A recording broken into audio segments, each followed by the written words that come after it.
In 1997, Dr. Jamie McDougall, a psychologist from McGill University in Montreal, went to Baker Lake in the Northwest Territories as a consultant, involving an Inuit deaf man and access to justice. The issue involved was the fact that the accused Inuit deaf man did not know or understand American Sign Language, a sign language that is normally used in the southern part of Canada. As a result, the court could not find a reliable way to communicate with the deaf man in context of the legal process. After many hours of consultation with the deaf man and numerous members of the Baker Lake community, Dr. McDougall established that the deaf man in fact did have a systematic form of sign language to communicate. In order to further study the nature of this newly discovered sign language, which Dr. McDougall termed Inuit Sign Language, Justice Canada supported a research study in 4 communities in the Northwest Territories. Deaf people were identified in Iqaluit, Rankin Inlet, Baker Lake, and Pangmirtung. It was established that deaf people who never went to the residential schools in the South to learn American Sign Language had developed their own Indigenous form of sign language, now called Inuit Sign Language. Some dialectical differences between communities were identified. However, the language was mutually intelligible between communities. In 2001, the Nunavut territory was established as Canada's newest territory, separate from the Northwest Territory. Shortly after that, the government of Nunavut, in particular the Department of Culture, Language, Elders and Youth, undertook a comprehensive language consultation with all the communities in Nunavut. As part of this process, a number of deaf people from various communities, including their families and friends, raised the issue of sign language used among deaf people in Nunavut. It was in this context that in July 2006, Dr. McDougall invited deaf people, their family and friends from all regions of Nunavut to a focus group in Iqaluit to recalibrate and discuss issues related to deafness. In addition, the recognition of Inuit Sign Language as an official language by the Nunavut government was discussed. Most people here I have visited in their own communities. So the first thing we see is that different deaf people and their families here have different sign languages. Now, all of these languages are good.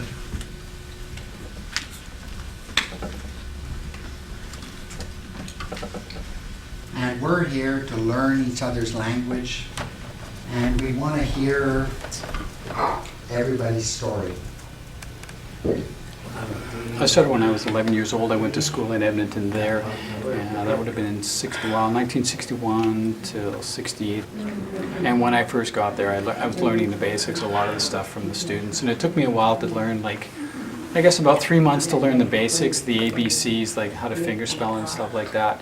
But after about 3 months, I really started picking up the language very, very quickly. So that was great for me. Actually, it was interesting because when I came back to my home community, my parents obviously were speaking Inuit, and I didn't understand them, and even just trying to figure out some of their lip reading was very difficult.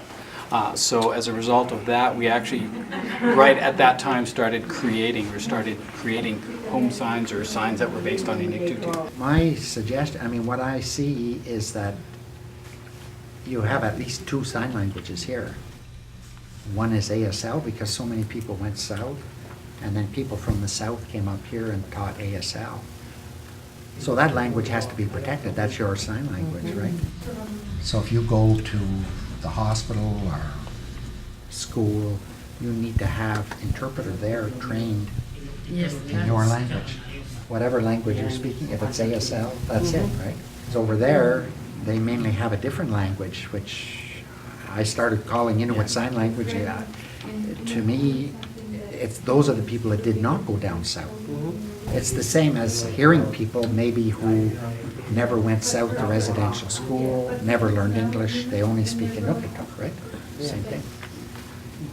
And so we need to protect those people too, I think. They need to have the same service. So My suggestion, but it's up to you people to decide, is if they get a language act that we make sure everything is protected. So all deaf people, no matter which language they're using, everybody is good. So This historic meeting of deaf people and their families and friends was very successful. It resulted in a number of concrete recommendations for future development of sign language as well as other general matters related to the welfare of deaf people in Nunavut.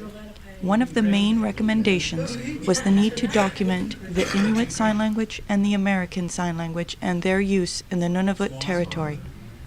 In addition, there was a pressing need to begin the documentation of the oral history of deafness in Nunavut. Canada Goose. As a result of these recommendations, Dr. McDougall, with the support of the Nunavut government and the Department of Culture, Language, Elders and Youth, led a number of studies directed to the documentation of Inuit Sign Language and the oral history of deafness in Nunavut. In 2008, the Inuit Language Protection Act and the Official Languages Act were passed in Nunavut and by the Canadian federal government. Inuit languages are now considered official languages, and in a parallel process, the government recognized Inuit Sign Language as a language of education and a language that was normally used in Nunavut.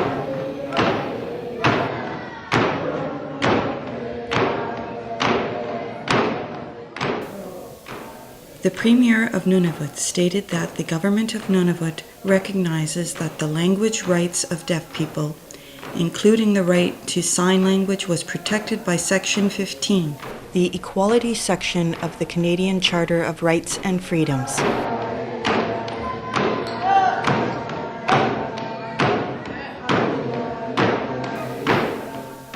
In order to affirm the recognition of Inuit Sign Language by the government of Nunavut, the proceedings of the Legislative Assembly were interpreted for the first time in both ISL, Inuit Sign Language, and ASL, American Sign Language. Many deaf Inuit with their family and friends were in attendance in the gallery of the legislature to applaud this historic event. Meanwhile, in the time period of 2007 to the present, the Inuit Sign Language documentation project continued under the leadership of Dr. McDougall. This project involved many deaf people and their families from a variety of communities in Nunavut. Booklets, flashcards, posters, CDs, and DVDs were developed in both ISL and ASL and distributed throughout Nunavut to a variety of institutions, including elementary and secondary schools. Of particular interest was the innovation of video conferencing facilities, already available throughout Nunavut in the education and justice systems, and its use as an effective way of sign language communication. Demonstrations based at the Iqaluit Hospital and the Iqaluit Courthouse established that effective sign language communication could be held between Iqaluit and Baker Lake and Iqaluit and Rankin Inlet. This form of video communication holds great potential not only for the linking up of deaf people in the territory, but also as a means for providing remote video sign language interpretation, in particular in the education, justice, and healthcare systems. It is important to note that education, justice, and healthcare systems all have legal requirements for the provision of sign language interpretation, where necessary, for both deaf children and adults. For example, the Eldridge Supreme Court decision, taken in 1997, mandates sign language interpretation for deaf people as a free service under the Canadian Health Act for all deaf people who require it. Similarly, the Charter of Rights and Freedoms mandates sign language interpretation where required throughout the legal process.